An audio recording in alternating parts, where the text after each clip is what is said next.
Good morning everybody. कैसे हैं आप लोग? अच्छे होंगे।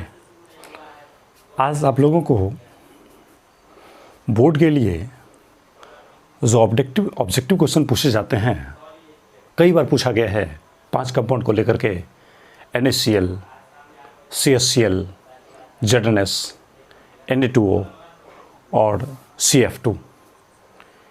इन 5 कंपाउंड में अक्सर कोऑर्डिनेशन नंबर पूछे जाते हैं। समझाने का तरीका मैं पूरे तरीके से समझा चुका हूँ। 4 कंपाउंड के बारे में आपको ऑलरेडी पहले ही समझा दिए हैं, और 5वां कंपाउंड जो सोडियम ऑक्साइड होता है A2B टाइप स्ट्रक्चर, उसके बारे में इस लेक्चर में हम समझाएंगे। लेकिन उससे पहले मैंने सोचा कि कुछ वेरी इंपॉर्टेंट जो बोर्ड के लिए काफ़ी ज़्यादा ज़रूरत होता है, ऑब्जेक्टिव इससे कई बार पूछे गए हैं, उस बातों को मैं पहले थोड़ा डिस्कस कर दूं। इस टेक्निक को आप याद रखिएगा, आप मेरे साथ रटिएगा। मैंने जो डाटा बोला 6-6, 8-8, 4-4, याद रखिएगा। Very important for board exam. 6-6, 8-8, 4-4 और 4-8, 8-4। नहीं याद हुआ आपको? मैंने क्या बोला? देखिए, मैंने बोला 6-6, याद रखिएगा। बिल्कुल very important for board exam. मैं पहले ही क्लियर कट बोल रहा हूँ। 6-6, 8-8, 4-4, 4-8, 8-4। ये हमारा कोऑर्डिनेशन नंबर बनता है। कोऑर्डिनेशन नंबर क्या बना? जल्दी बोलिए। याद हुआ? जल्दी याद कीजिए। 6-6, 8-8, 4-4, उसके बाद 4-8, 8-4, ऐसा है। अब देखिए 6-6 में क्या होता है ना, मैंने लिखा NaCl। NaCl टूटेगा कैसे? Na प्लस और Cl माइनस, समझ रहे हैं? तो Na प्लस का कोऑर्डिनेशन नंबर कितना? 6, और Cl माइनस का भी कोऑर्डिनेशन नंबर 6। उसी प्रकार से अगला लिखते हैं CS प्लस Cl माइनस। तो CS प्लस का कोऑर्डिनेशन नंबर 8 और Cl माइनस का भी कोऑर्डिनेशन नंबर 8। तो इसको भी याद रखना है। और यहाँ पे कौन है? तो आयोनिक कंपाउंड है, आयोनिक कंपाउंड। उसके बाद देखिए ZnS बनता है, तो Zn पे +2, S पे -2। तो Zn+2 का कोऑर्डिनेशन नंबर 4 और S-2 का भी कोऑर्डिनेशन नंबर कितना होगा? 4। इसी प्रकार से Na2O, उसी प्रकार से CaF2। देखिए अब गौर से, Na2O में Na पे +1 और ऑक्सीजन पे -2, कैल्शियम में +2, फ्लोरीन पे -1। इसको कैसे याद रखेंगे? देखिए, इन दोनों को याद रखने के तरीके अलग हैं, इन दोनों में कन्फ्यूज़न होगा, तो इसलिए मैं इसको दूसरे तरीके से याद बताता हूँ। देखिए, चार्ज को हटा ही देते हैं, ज़्यादा मगजमारी हो रहा है। NaCl में Na प्लस का कोऑर्डिनेशन नंबर 6 और Cl माइनस का भी कोऑर्डिनेशन नंबर 6। CaCl में CS प्लस का भी कोऑर्डिनेशन नंबर 8 और Cl माइनस का भी कितना? 8। ZnS में Zn+2 का कोऑर्डिनेशन नंबर 4 और S-2 का कोऑर्डिनेशन नंबर भी 4। Na2O में Na प्लस का कोऑर्डिनेशन नंबर 4 और O-2 का कोऑर्डिनेशन नंबर 8। इन दोनों कैसे याद रखें? देखिए 4-8, 8-4 हम लिख दिए। और देखिए यहाँ पे सोडियम और यहाँ है ऑक्सीजन। सोचिए तो, सोडियम की संख्या 2 है और ऑक्सीजन की संख्या 1 है। तो जिसका संख्या ज़्यादा है उसका कोऑर्डिनेशन नंबर हम कम देते हैं, और ऑक्सीजन का संख्या कम है, इसका कोऑर्डिनेशन नंबर ज़्यादा देते हैं। तो हमारा यहाँ पे इन दोनों के लिए टेक्निक क्या बनता है कि कम को ज़्यादा दो और ज़्यादा को कम दो। कम वाले को ज़्यादा देना है और ज़्यादा वाले को कम देना है। मेरा कहने का मतलब ये है। अब देखिए CF2 कैल्शियम फ्लोराइड में कैल्शियम की संख्या 1 है, फ्लोरीन की संख्या 2 है। तो कैल्शियम की संख्या है 1 और फ्लोरीन की संख्या है 2। तो कैल्शियम की संख्या कम, फ्लोरीन की संख्या ज़्यादा। तो जिसका संख्या कम है उसका कोऑर्डिनेशन नंबर ज़्यादा दीजिए, और जिसका संख्या ज़्यादा है उसका कोऑर्डिनेशन नंबर कम कीजिए। नहीं समझे? मान लीजिए Na2O है, Na2O। तो आप ये सोचिए ना कि मुझे 4-8, 8-4 में कॉम्बिनेशन करना है। तो सोडियम 2 है और ऑक्सीजन 1 है, तो सोडियम का संख्या है ज़्यादा, तो कोऑर्डिनेशन नंबर देंगे कम, और ऑक्सीजन की संख्या है कम, इसके तुलना में 2 के तुलना में तो 1 कम ही होता है ना। तो ऑक्सीजन की संख्या है कम, तो इसलिए इसका कोऑर्डिनेशन नंबर देंगे ज़्यादा। समझ गए होंगे? तो यहाँ से ये निकल रहा है कि जिस एटम की संख्या ज़्यादा होगा उसका कोऑर्डिनेशन नंबर कम होगा, जिस एटम की संख्या कम होगा उसका कोऑर्डिनेशन नंबर ज़्यादा होगा। तो ये देखिए सोडियम 2 बार तो कोऑर्डिनेशन नंबर कम, और ऑक्सीजन कम है तो कोऑर्डिनेशन नंबर ज़्यादा। कैल्शियम कम, संख्या एक ही है तो कोऑर्डिनेशन नंबर ज़्यादा किए, और फ्लोरीन की संख्या 2 है, ज़्यादा है तो कोऑर्डिनेशन नंबर कम कर दिए। और इसमें याद रखिएगा NaCl का 6 Na+Cl- दोनों का कोऑर्डिनेशन नंबर 6 होता है। CSCl में आपसे क्वेश्चन ये पूछेगा कि ZnS में जिंक का कोऑर्डिनेशन नंबर कितना होता है, तो 4 होता है। ZnS में सल्फर का कोऑर्डिनेशन नंबर कितना होता है, 4 होता है। CF2 में कैल्शियम का कोऑर्डिनेशन नंबर कितना होता है, 8 होता है। फ्लोरीन का कोऑर्डिनेशन नंबर कितना होता है, तो 4 होता है। इस तरीके से याद रखिएगा 6 8 8 4 4, उसके बाद 4 8 8 4, ऐसे कॉम्बिनेशन कीजिएगा। ये very very important for board exam. इसको लिख दीजिएगा VVI फॉर बोर्ड। बोर्ड के लिए काफ़ी ज़्यादा इंपॉर्टेंट है ये जो भी मैंने पढ़ा है, इसको जल्दी में नोट कीजिए। और इसके बाद हम आपको डिटेल में पढ़ाते हैं, लिख लिए होंगे।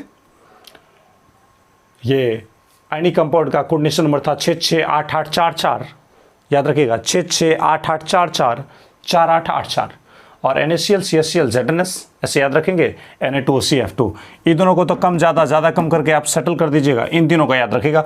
इससे ढेर सारे क्वेश्चन बन जाते हैं, ढेर सारे कोऑर्डिनेशन नंबर 1 2 3 4 5 6 7 8 9 10 कंपोनेंट का कोऑर्डिनेशन नंबर इसमें हो जाता है, और कई बार पूछा भी गया है।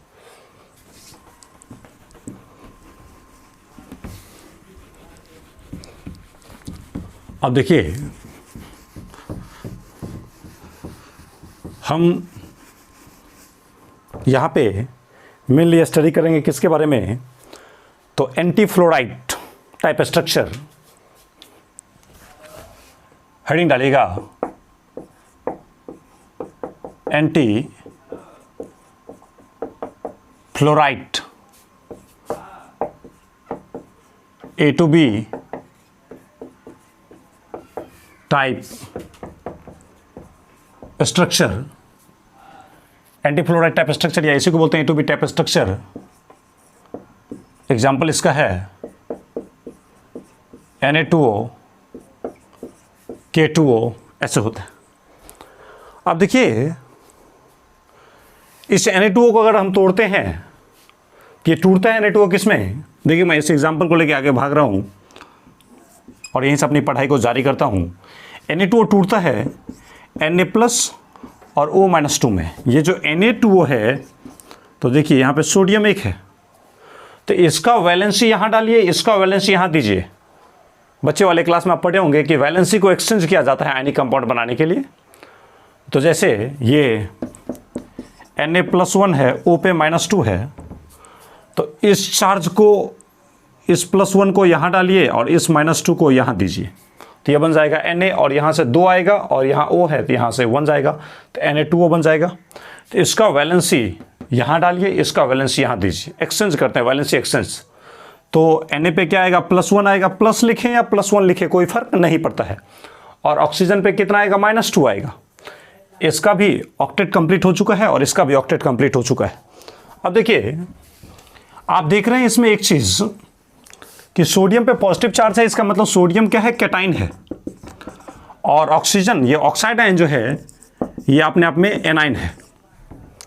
और आपको ये बात हम बता चुके हैं कि कैटाइन गड्ढा में जाता है, मतलब वॉइड में जाता है, और ये जो एनाइन है ये एनाइन गड्ढा बनाता है। तो मेरे कहने का मतलब ये है कि एनाइन गड्ढा बनाएगा और कैटाइन उस गड्ढा में घुस जाएगा, तो ये हमारा एनाइन है O-2, तो ये कहाँ पे रहता है, एट FCC लैटिस पॉइंट। यानी ये जो एनाइन है O-2 ये कहाँ पे रहेगा, तो FCC लैटिस पॉइंट पे रहेगा। अब देखिए आप सोचिए, इस तरह के एग्जाम्पल हमेशा रटे नहीं जाते हैं, इसके बारे में सोचे जाते हैं। जरा गौर कीजिएगा मैं क्या बता रहा हूं। Na2O ये कहता है कि सोडियम यदि 2 होगा तो ऑक्सीजन 1 होगा, सोडियम 2 तो ऑक्सीजन 1, यानी जितना सोडियम उसका आधा ऑक्सीजन। इसको हम ऐसे भी बोल सकते हैं कि ऑक्सीजन यदि 1 होगा तो सोडियम 2 होगा। इसका मतलब यह भी निकला कि ऑक्सीजन यदि, यहां से ऑक्सीजन यदि एक तो सोडियम होगा 2, यानी जितना ऑक्सीजन है उसका दुगुना सोडियम है, ऑक्सीजन का दुगुना सोडियम होगा। तो ये ऑक्सीजन है, जितना ये ऑक्सीजन होगा उसका दुगुना होगा सोडियम, और सोडियम चूंकि कैटायन है इसलिए इसको तो किसी न किसी वॉइड में हमें देना पड़ेगा। तो अब सोचिए, अगर O-2 को रखें आप एफसीसी लैटिस पॉइंट पे, यानी ये अगर एफसीसी में रहेगा तो आपको पता है कि एफसीसी में Z का मान कितना होता है 4, तो एफसीसी में Z का मान होगा 4। अब जरा सोचिए कि ऑक्सीजन की संख्या अगर 4 है तो ऑक्सीजन का दुगुना होगा सोडियम, क्योंकि कंपाउंड में ये Na2O, यानी ऑक्सीजन यदि 1 तो सोडियम 2, यानी जितना ऑक्सीजन उसका दुगुना है सोडियम। तो ऑक्सीजन है 4 क्योंकि एफसीसी में है, तो ऑक्सीजन अगर 4 तो इसका मतलब सोडियम होगा 8। अब सोचिए एफसीसी के किस वॉइड में, एफसीसी के किस वॉइड में हम इस ऑक्सीजन को डालें, सॉरी इस सोडियम को डालें ताकि इसकी संख्या 8 हो जाएगा। तो आपको पता है कि एफसीसी में जितना Z का मान होता है उतना ही ऑक्टाहेड्रल वॉइड होता है। तो अगर Z का मान है 4 तो ऑक्टाहेड्रल वॉइड भी होगा 4। यानी मेरे कहने का मतलब यह है कि आप इस सोडियम को ऑक्टाहेड्रल वॉइड में तो नहीं दे सकते हैं, क्योंकि ऑक्सीजन 4 आया है तो सोडियम भी 4 हो जाएगा, जबकि ऑक्सीजन के तुलना में सोडियम को दुगुना होना चाहिए। तो दुगुना करने के लिए ये अगर 4 है तो इसको 8 करना पड़ेगा, तो 8 करने के लिए इसको किस में डालना पड़ेगा, टेट्राहेड्रल वॉइड में देंगे। टेट्राहेड्रल वॉइड की संख्या 8 हो सकता है, क्योंकि एफसीसी में जानते होंगे जितना Z होगा उतना ही ऑक्टाहेड्रल वॉइड होगा और उसका दुगुना टेट्राहेड्रल वॉइड होगा। तो टेट्राहेड्रल वॉइड कितना हो जाएगा 8। तो अब लाइन लग रहा है सही है, लॉजिकली सोचे कैसे। तो देखिए it will be in TV का मतलब टेट्राहेड्रल वॉइड, ऐसे। अब देखिए, अब हम एक लाइन ये भी सोच सकते हैं क्या, तो जरा देखिएगा, O-2 will be in FCC lattice point. Anion कहने का मतलब O-2 will be in FCC lattice point. O-2 जो होगा वो एफसीसी लैटिस पॉइंट पे होगा। एफसीसी का मतलब कोना के साथ साथ फेस सेंटर पे रखे जाएंगे। तो देखिए, हालांकि आंसर आ चुका है 4, लेकिन मैं इस 4 को थोड़ा एक्सप्लेन करता हूँ। O-2 अगर एफसीसी पे रहेगा तो एफसीसी का मतलब कॉर्नर के साथ साथ फेस सेंटर, तो कॉर्नर से कितना आएगा बताइए, एक कोना से 1/8, तो 8 कोना से आएगा 8 गुना 1/8 प्लस फेस सेंटर से कितना, तो बताइए एक फेस से आएगा 1/2, तो 6 फेस से आएगा 6 गुना 1/2। तो अब देखिए कितना हो जाएगा, ये 8 कटेगा तो आ जाएगा 1, अब प्लस 2 तिया 6, यहाँ से आ जाएगा 3, कितना हो जाएगा 4। देखिए 4 आ चुका है, यही 4 को मैंने साबित किया है। उसमें भी पूछिएगा कि ये वाला हिस्सा कहाँ से आया है, तो ये वाला हिस्सा आया है आपके कॉर्नर से, और ये हिस्सा कहाँ से आया है, तो फेस से आया है, फेस सेंटर से। तो देखिए एनायन यानी O-2 जो है उसको रखा गया है एफसीसी लैटिस पॉइंट पे। तो एफसीसी लैटिस पॉइंट पे रखने से क्या होगा कि कॉर्नर के साथ साथ फेस सेंटर पे रहेगा, और आपको पता है कि 4 कोना कमरा में ऊपर होता है और 4 कोना नीचे होता है। तो एक कॉर्नर का योगदान 1/8, तो 8 कोना का योगदान होगा 8 गुना 1/8 प्लस फेस में क्या होगा, एक फेस का 1/2, तो 6 फेस का होगा 6 गुना 1/2, तो 1 + 3 आ जाएगा 4। अब ये जो कैटायन है Na+, इसको रखा जाएगा सभी टेट्राहेड्रल वॉइड में, और आपको पता होगा कि टेट्राहेड्रल वॉइड हर एक कमरे में कोना के अंदर की ओर √3/4 डिस्टेंस अंदर की ओर बनता है tetrahedral void along the body diagonal. तो चूंकि हमारे कमरे में टोटल कॉर्नर कितना होता है 8, इसलिए टोटल टेट्राहेड्रल वॉइड कितना बनेगा, तो 8 बनेगा।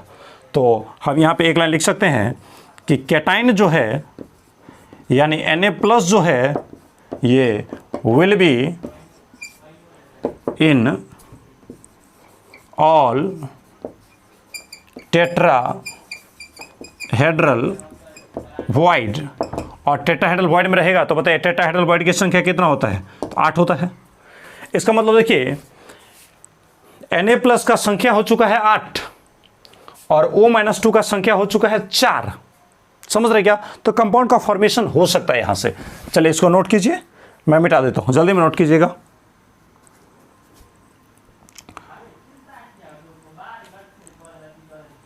इसको मिटा दिया जाए।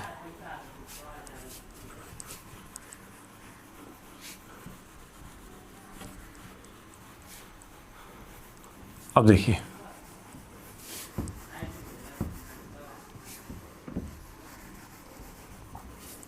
अब देखिए Na+ का संख्या कितना है 8, तो Na+ का नंबर ऑफ Na+ ये कितना होगा 8 और नंबर ऑफ O-2 ऑक्साइड का संख्या कितना है 4 है।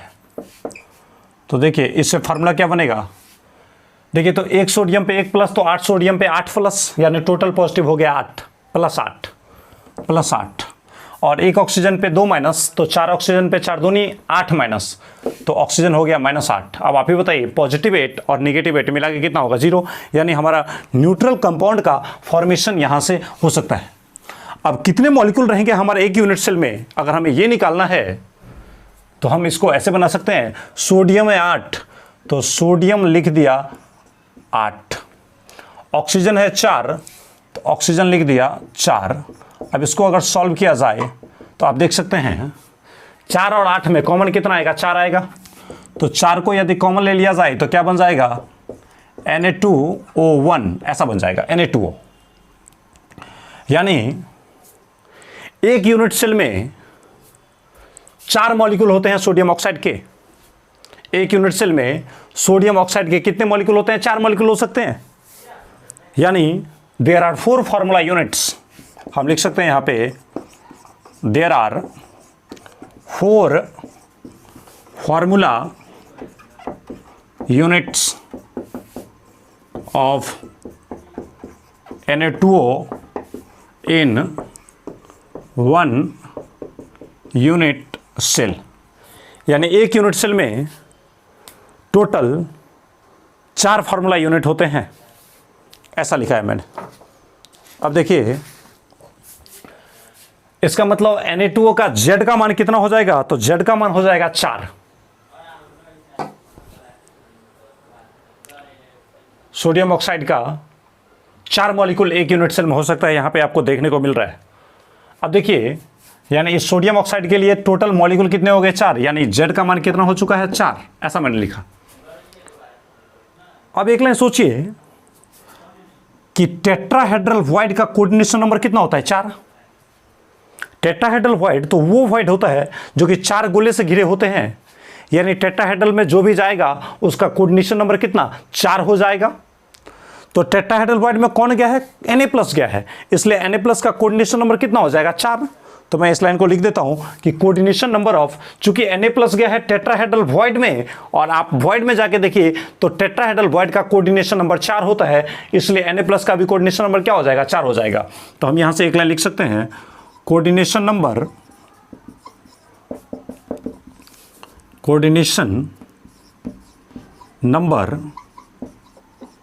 ऑफ Na पॉजिटिव 4 होगा। अब एक लाइन और ये भी सोच सकते हैं, देखिए क्या Na+ का कोऑर्डिनेशन नंबर 4 है, इसका मतलब Na+ हमारे कॉर्नर पे √3/4 डिस्टेंस अंदर की ओर अलोंग बॉडी डायगोनल है। और ऑक्सीजन देखिए तो ऑक्सीजन कहां पे रखा गया FCC लैटिस पॉइंट पे, यानी कॉर्नर के साथ साथ फेस सेंटर पे। तो सोचिए कोना में ऑक्सीजन है और उससे थोड़ा √3/4 दूरी अंदर बॉडी डायगोनल के अलोंग, मतलब अंदर की ओर यहां पे सोडियम है। तो जैसे ये कोना का ऑक्सीजन हमारे कमरे के सोडियम को टच कर रहा है, उसी प्रकार से वो ऑक्सीजन जो है कोना का वो तो 8 कमरे में गया होगा, नीचे के 4 कमरे में गया होगा और ऊपर के 4 कमरे में गया होगा, और हर एक कमरे में बॉडी डायगोनल पे √3/4 डिस्टेंस अंदर की ओर तो सोडियम होगा। तो इसलिए वो ऑक्सीजन वाकई में कितने सोडियम से घिरा है, तो 8 सोडियम से घिरा है, इसलिए उसका कोऑर्डिनेशन नंबर कितना हो जाएगा 8 हो जाएगा। तो हम यहां पे लिख सकते हैं क्या चीज, कोऑर्डिनेशन नंबर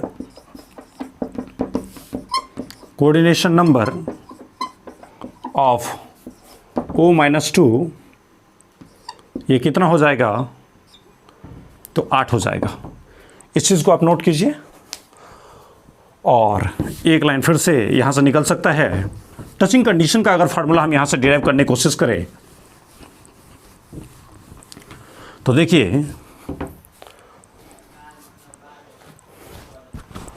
ये मान लीजिए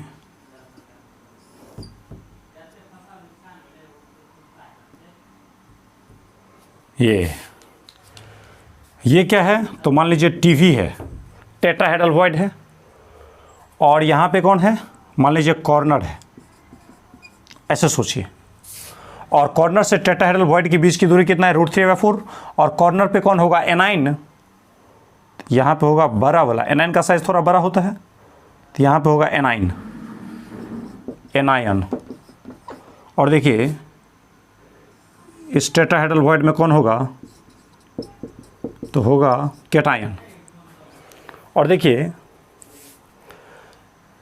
एनायन का रेडियस क्या होगा, RA, कैटायन का रेडियस क्या होगा, RC, और कॉर्नर से लेकर टेट्राहेड्रल वॉइड के बीच की दूरी, कॉर्नर से लेकर के टेट्राहेड्रल वॉइड के बीच की दूरी कितना होगा, तो √3a/4 होगा। कॉर्नर से लेके, आप सोचिए ना, कॉर्नर से लेके टेट्राहेड्रल वॉइड के बीच की दूरी कितना होता है, तो √3a/4 होता है। यानी यहाँ से फार्मूला क्या निकल जाएगा, तो radius of anion plus radius of cation, इन दोनों के बीच की दूरी कितना होगा, तो √3/4। यानी यहाँ से निकल सकता है radius of cation plus radius of A9 बराबर क्या होगा, तो √3a/4 होगा। रेडियस ऑफ कैटाइन इसका मतलब क्या होगा, radius of Na plus radius of anion का मतलब रेडियस ऑफ O-2 मिला के कितना होगा, तो √3a/4 निकल जाएगा, ऐसा हो जाएगा। ये हो गया आपका क्या चीज़, रेडियस का रिलेशन एज लेंथ के साथ। आप ये समझ रहे होंगे कि यहाँ पे एनाइन है मतलब ऑक्सीजन होगा, और यहाँ पे कैटाइन है मतलब Na+ होगा, और ये कॉर्नर के साथ साथ फेस सेंटर पे है, तो कॉर्नर से लेके और टेट्राहेड्रल वॉइड के बीच की दूरी कितना होता है, तो √3/4 होता है। इसलिए मैंने कैटाइन का रेडियस और एनाइन का रेडियस इन दोनों को जोड़ दिया, तो √3/4 के बराबर आ गया। आप इसको जल्दी में नोट कर लें। इसके बाद हमारा एक टॉपिक बनता है डेंसिटी और एक बनता है पैकिंग फ्रैक्शन। इन दोनों को हम समझाते हैं, इसको जल्दी में नोट कर लें। ये रेडियस ऑफ कैटाइन और रेडियस ऑफ एनाइन, इन दोनों का समेशन यहाँ से निकल चुका है, और समेशन कितना, √3/4 के बराबर आ चुका है। अब देखिए ये आप नोट कर लिए होंगे। इसका डेंसिटी अगर निकालने की बात किया जाए तो आप डेंसिटी यहाँ से निकाल सकते हैं।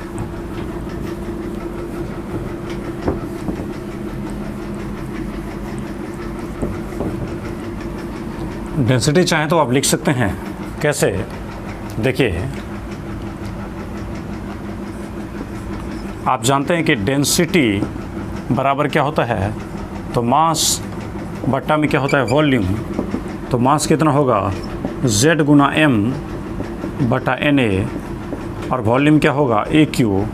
आप जानते हैं कि इस FCC में Z का मान यहाँ से कितना आ रहा है, 4 आ रहा है। तो Na2O के लिए Z का मान 4 है। मोलर मास NaCl का, Na2O का, सोडियम का 23 × 46 और ऑक्सीजन का 16, 46 और 16, तो 46 और 4 50, 2 52 और 10 62 हो जाएगा मोलर मास, और बट्टा AQNA।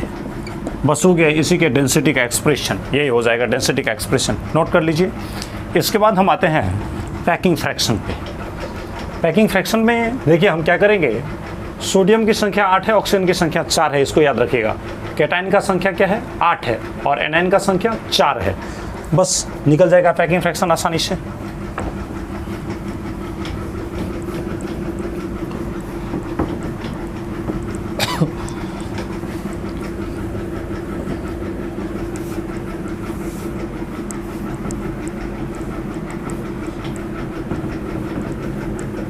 अब देखिए हम निकालना चाहते हैं पैकिंग फ्रैक्शन। पैकिंग फ्रैक्शन कैसे निकलेगा, तो बताइए कितना वॉल्यूम चेक लिया गया है, यानी वॉल्यूम ऑक्युपाइड बट्टा में क्या होगा, तो वॉल्यूम ऑफ क्यूब या वॉल्यूम ऑफ यूनिट सेल, कुछ भी ले सकते हैं, वॉल्यूम ऑफ क्यूब या नहीं तो वॉल्यूम ऑफ यूनिट सेल, बात बराबर ही होगा। वॉल्यूम ऑक्युपाइड कितना वॉल्यूम छेका गया है, तो छेका गया वॉल्यूम कैसे निकलेगा, तो यहाँ से निकलेगा वॉल्यूम ऑफ कैटाइन, अब प्लस क्या होता है वॉल्यूम ऑफ एनाइन, और बट्टा क्यूब का वॉल्यूम क्या होगा, ए क्यूब। अब कैटाइन है, कैटाइन में क्या होगा Na+, और Na+ की संख्या कितना था, 8 था, तो एक कैटाइन का वॉल्यूम तो हम लेंगे नहीं, क्योंकि पूरे यूनिट सेल का वॉल्यूम लेना है तो पूरे यूनिट सेल में जो कंपाउंड है उसका पूरा वॉल्यूम लीजिए। तो कैटाइन की संख्या टोटल 8 था, तो एक कैटाइन का जो वॉल्यूम होगा उसका 8 गुना कर देंगे तो कैटाइन का वॉल्यूम आ जाएगा। और एनाइन O-2 था, इसकी संख्या कितना था 4, तो एक एनाइन का जो भी वॉल्यूम है उसका यदि 4 गुना कर दिया जाए तो उस एनाइन का वॉल्यूम आ जाएगा। अब देखिए एक लाइन फिर से ये सोच सकते हैं कि पैकिंग फ्रैक्शन बराबर वॉल्यूम ऑफ कैटाइन, तो 8 गुना 4/3 पाई रेडियस ऑफ कैटाइन उसका होल क्यूब, ये आ जाएगा कैटाइन का वॉल्यूम। अब प्लस एनाइन में क्या होगा 4 गुना 4/3 पाई रेडियस ऑफ एनाइन का होल क्यूब और बट्टा में AQ आएगा। अब देखिए आप एक लाइन सोच सकते हैं 4/3 पाई और 8 4 में 4 कॉमन हो जाएगा, तो हम इसको ऐसे लिख सकते हैं क्या, तो 4 गुना 4/3 पाई रेडियस ऑफ एनाइन का होल क्यूब कॉमन ले लीजिए या इसको रहने दीजिए और बट्टा AQ, और इनटू में क्या हो जाएगा, देखिए ये 4/3 पाई चला गया है, 4/3 पाई चला गया है, यहाँ से 4 चला गया है तो 2 बच जाएगा। 2 इंटू रेडियस ऑफ कैटाइन का whole cube, radius of cation का होल क्यूब प्लस 4/3 पाई ये बच गया, 4 भी चला गया और रेडियस ऑफ एनाइन बच चुका है तो रेडियस ऑफ एनाइन का होल क्यूब ऐसा आ जाएगा।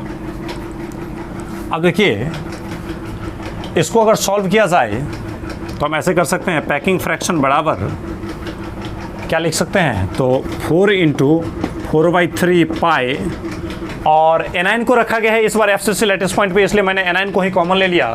तो एनाइन को यदि आप कॉमन लेते हैं तो क्या बन जाएगा, और रेडियस ऑफ एनाइन का होल क्यूब, और यहाँ पे ब्रैकेट में क्या आ जाएगा 2 इंटू रेडियस ऑफ कैटाइन बटा रेडियस ऑफ एनाइन, और इसका क्या आ जाएगा whole cube plus radius of anion तो कॉमन हो चुका है तो इसके लिए क्या आ जाएगा 1, और बट्टा में क्या आएगा AQ। अब अगर असुविधा जरा सा भी लगता है तो आप इसको इससे मल्टीप्लाई करके ब्रैकेट को तोड़िए और इतना निकल जाएगा और इससे ये निकल जाएगा, इसका मतलब आपका जो भी काम चल रहा है बिल्कुल परफेक्ट चल रहा है। अब देखिए ये 4 गुना 4/3 पाई RQ और बट्टा में क्यूब का वॉल्यूम AQ, ये A लिखा गया है किसके कारण, तो एनाइन के कारण, और एनाइन कहाँ है FCC लेटेस्ट पॉइंट पे, तो FCC का वॉल्यूम अगर दे रहे हैं आप तो ये FCC का वॉल्यूम का डाटा बन जाएगा। और आपको पता है कि FCC का वॉल्यूम कितना होता है, तो सर FCC का वॉल्यूम होता है 0.74, याद आ रहा क्या, तो इस पूरे का डाटा हो जाएगा 0.74। इसको हम ऐसे सॉल्व कर सकते हैं 0.74 into 2 into radius of cation बटा रेडियस ऑफ एनाइन, ये कौन सा है, टेट्राहेड्रल वॉइड का रेडियस रेशियो है, याद होगा ट्रायंगुलर का था 0.155 और टेट्राहेड्रल का था 0.225, तो यहाँ पे आ जाएगा रेडियस ऑफ कैटाइन बटा रेडियस ऑफ एनाइन, इसका हो जाएगा 0.225, इसका होल क्यूब प्लस क्या हो जाएगा 1 हो जाएगा। इसको आप सॉल्व करेंगे तो इसका वैल्यू आएगा 0.7568, यानी यहाँ से निकल सकता है क्या चीज़, पैकिंग फ्रैक्शन। तो देखिए पैकिंग फ्रैक्शन आपका पूरा आ गया है, पैकिंग फ्रैक्शन कितना आ गया है, तो 0.7568। इसको यदि आप परसेंटेज के टर्म में बातें करना चाहेंगे तो 100 से गुना करना पड़ेगा, तो आ जाएगा 75.68%, यानी आ जाएगा पैकिंग फ्रैक्शन बराबर 75.68%, ऐसे बन जाएगा। आप देख सकते हैं ये जो 75.68% है तो उसमें कुछ जगह कैटाइन छेका है और कुछ जगह एनाइन छेका है। उसमें से अगर पता करना है कि कैटाइन कितना परसेंट जगह छेका है तो देखिए यहाँ FCC लेटेस्ट पॉइंट पे एनाइन है, एनाइन कितना जगह छेका है तो 0.74, यानी परसेंटेज में ले जाएंगे तो 74%। तो आपको ये जो Na+ है और यहाँ पे लिखते हैं O-2 एनाइन, तो O-2 जगह छेका है कितना, 74% जगह छेका है, और बाकी जो बच गया 1.68% वो कैटाइन छेक लिया, तो कैटाइन ने छेका कितना 1.68%। तो आप देख सकते हैं कि Na2O का पैकिंग फ्रैक्शन 75.68% होता है, जिसमें से 74% जगह तो एनाइन छेकता है और बाकी का 1.68% जगह कौन छेकता है, कैटाइन छेकता है। और उम्मीद है कि ये बातें आप समझ गए होंगे। और इस तरीके से आपके पांचों कंपाउंड के पांचों जो आयनिक कंपाउंड होते हैं NaCl, CaCl, ZnS, Na2O, CF2, इन पांचों कंपाउंड का जो स्पेशल केस बनता है कोऑर्डिनेशन नंबर का या टचिंग कंडीशन का या डेंसिटी का या पैकिंग फ्रैक्शन का, ये सबको मैंने अलग अलग वीडियो में आपको कंप्लीटली पढ़ा दिया है। उम्मीद है कि आपको तो समझ में आया होगा, लेकिन ये भी उम्मीद है कि थोड़ी सी असुविधा आपको हुई होगी और असुविधा के कारण बहुत सारे लोग इसको नहीं पढ़ाते हैं। लेकिन मैंने ऐसा सोचा कि नहीं, अगर बच्चे रिवीजन सही ढंग से करें, अगर सारे क्रिस्टल सिस्टम को, वॉइड को अगर बच्चा रिवीजन करे तो उसको समझाने में अब ये प्रॉब्लम नहीं करेगा। तो उम्मीद है कि आप समझ गए होंगे। नहीं समझे हैं तो इसका मतलब समझिए आपका वॉइड सेक्शन कमज़ोर है, आपका एसएससी, बीसीसी, एफसीसी, ये जो यूनिट सेल मैंने पढ़ा है इसमें कहीं ना कहीं गड़बड़ी है। इस सब का डाटा पता रहना चाहिए, तब जाकर कहीं इसको आप अच्छे से समझ पाएंगे। और जब भी आप वीडियो देखें तो पूरा का पूरा वीडियो देखें, आधा अधूरा वीडियो ना देखें, और हमेशा कॉपी में लिख के पढ़ें। अगर ये वीडियो आपको पसंद आई हो तो पक्के से लाइक करें, और हमारे चैनल से लगातार सुविधा जारी रखने के लिए आप हमें थोड़ा प्रोत्साहित करते रहें। हमारे चैनल को अवश्य ही शेयर और सब्सक्राइब करें। मिलते हैं फिर से अगले वीडियो में अगले टॉपिक को लेकर के। Thank you.